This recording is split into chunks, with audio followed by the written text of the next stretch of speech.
మూసుకోండి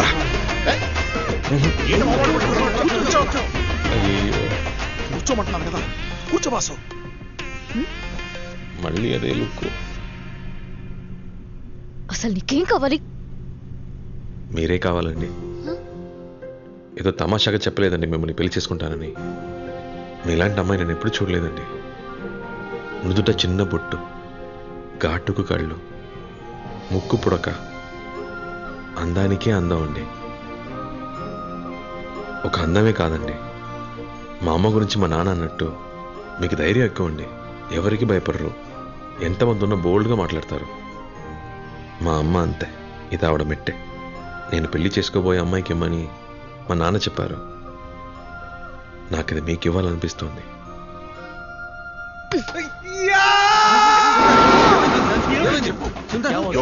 ఏం లేదురా, ఏం లేదు. ఏమైంది బాసు? మీ అత్త కూతురు పక్కన కూర్చున్నానుగా, షోల్డర్ టచ్ అయింది, షాక్ కొట్టినట్టు బాడీ అంతా జల్లంది. షాక్ ఒళ్ళంతా కొట్టిందా, తొడ మీద కొట్టిందా? అక్కడ మాత్రం ఏదో సూది పెట్టి పొడిచినట్టుందిరా. సూదితో పొడిచినట్టు కాదు, సూదితోనే పొడిచింది. ఇప్పుడు నేనేం చేస్తానో చూడు. ఊరుకోరా. నువ్వు కదా, స్పీడ్ బ్రేకర్ వస్తుంది, 2 చేతులతో పట్టుకో. అమ్మా రాక్షసి. ఎవర్రా కొత్త ఆఫీసర్? పొలిటికల్ బ్యాక్గ్రౌండ్ ఉందన్న. మన కాడే రూల్స్ మాట్లాడుతున్నాడు. మన గురించి వాడికి తెలిసినట్లు. రేపు సంతకం పెట్టకపోతే ఫ్యామిలీతో సహా లేపు.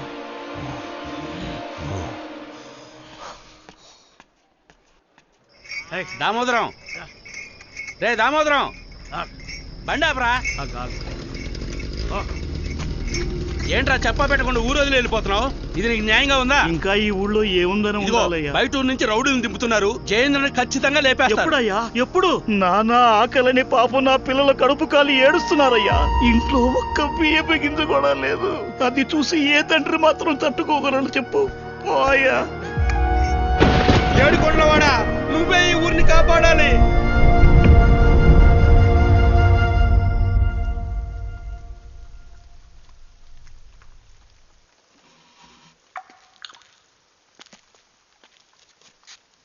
నేను మీతో కొంచెం మాట్లాడొచ్చా?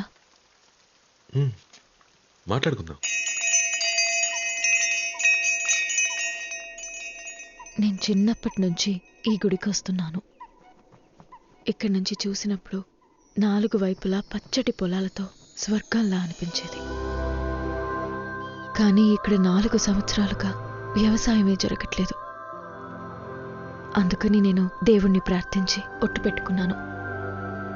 ఊళ్ళో మునుపట్ల వ్యవసాయం జరగాలి. ఈ ప్రదేశం మళ్ళీ పచ్చటి పొలాలతో కళకళలాడాలి. ఇక్కడ పండిన ధాన్యంతో నా పెళ్లి భోజనం పెట్టాలి. ఓకే అండి. అలా పండించిన వాణ్ణి నేను పెళ్లి చేసుకుంటానని ప్రమాణం చేశాను. మీరు అనవసరంగా నా వెంటపడి టైం వేస్ట్ చేసుకోకండి. నేను నా ప్రమాణాన్ని తప్పలేను. మీరు వచ్చిన పని చూసుకుని బయలుదేరండి. వచ్చిన పని? రుక్మిణి, ఏంటండి ఇది? చిన్నపిల్లలాగా ఒట్టు పెట్టుకున్నాను తప్పలేనంటున్నారు. ఏదో నాకు సూట్ అయ్యేటట్టు ఒక స్టీవ్ జాబ్స్ అవ్వాలి, సుందర్ పిచ్చయ్ అవ్వాలి, ఒక బిల్ గేట్స్ అవ్వాలని చెప్పండి. మీకోసం తప్పకుండా ట్రై చేస్తాను. నేను వ్యవసాయం ఎలా చేయగలను చెప్పండి.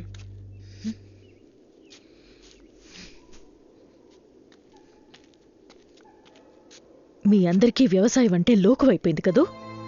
నువ్వు చెప్పావే బిల్ గేట్స్, స్టీవ్ జాబ్స్ అని. వాళ్ళకి నీకు కలిపే ఇక్కడొక రైతు తన పిల్లల్ని కూడా పస్తులు పెట్టి వ్యవసాయం చేస్తున్నాడు. కాలికి మట్టంటకుండా, పైన ఎండ పడకుండా ఎంత డబ్బైనా ఇచ్చి తినే తిండిని, తాగే నీటిని కొనుక్కోవచ్చనుకునే మీలాంటి వాళ్ళకి వ్యవసాయం చేసే వాళ్ళ విలువేం తెలుస్తుంది?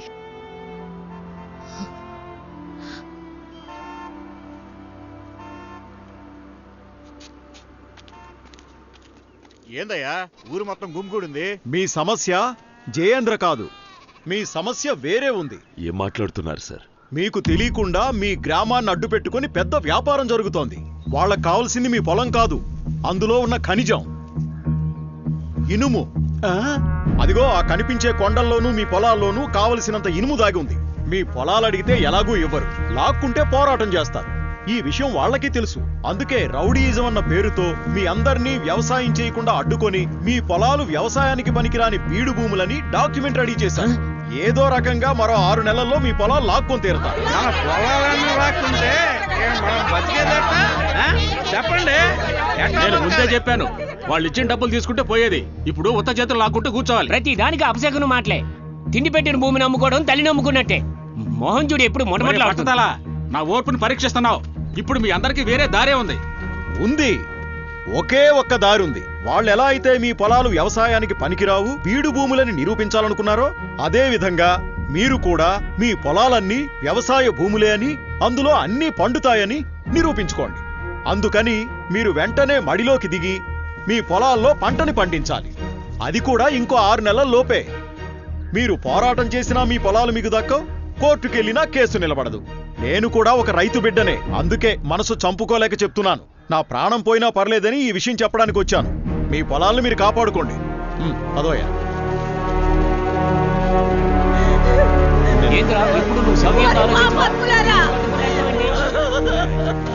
మీరు నాశనం అయిపోతారా? మమ్మల్ని బతకనివ్వరా? నా పిల్లలు పోయారు, మా ఆయన పోయారు, ఇప్పుడు ఈ భూమి పోయేలా ఉందిరా. ఇప్పుడు నీకు సంతోషంగా ఉందా? ఏంటయ్యా కళ్ళప్పగించి చూస్తున్నావు? అయ్యా వీరభద్ర, ఇంకా ఆలోచిస్తున్నావేంటయ్యా? బిడ్డని పోగొట్టుకున్నా ఈ తల్లి ఏడుపు నీ చెవిన పడలేదా? రావయ్యా, వచ్చి ఈ నేలని ప్రజల్ని కాపాడయ్యా. ఆ యదవల్ని నరికి పారేయ్యా. మా గోడు వినవయ్యా. ఏదో ఒకటి చెయ్యయ్యా, ఏదో ఒకటి చెయ్యి, ఏదో ఒకటి చెయ్యి. ఏమంటున్నావయ్యా?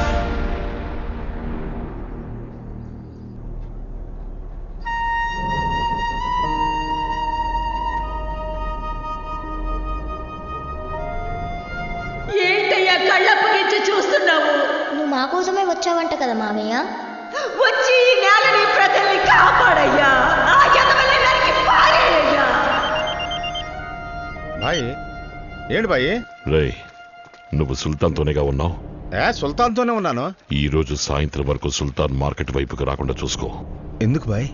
బస్సు మార్కెట్ దగ్గరికి వస్తుంది. ఎవరో మార్కెట్కి వస్తున్నారా? బాయ్ నేను రెడీగా అన్నా. రెడీ అన్నా.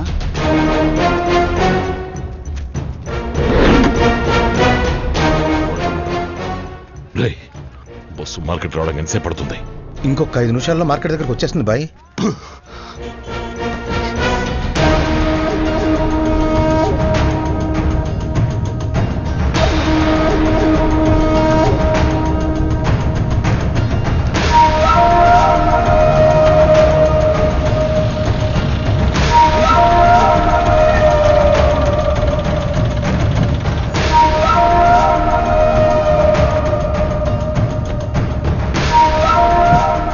రాయ్, ఎవరనేది చెప్పేంత వరకు ఒక్కడిని వదలొద్దు.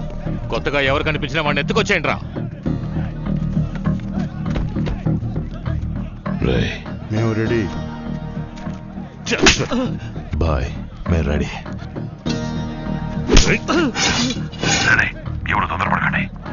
నేను చెప్పేంత వరకు వెయిట్ చేయండి. ఊళ్ళోకి మనుషులు దింపింది ఎవడ్రా? కరెక్ట్ స్పాట్ లో ఉన్నాడు. నాకు తెలీదయ్యా. ఆగండి, ఇప్పుడు నేను చెప్తాను. చెప్పు బాయ్. మిస్ అవ్వకూడదు, అర్థమైందా? గిలిపోద్ది. ఎవడ్రా? వినపడుతోందా? ఆగు. ఎవడ్రా? చెప్పరా? రెడీ.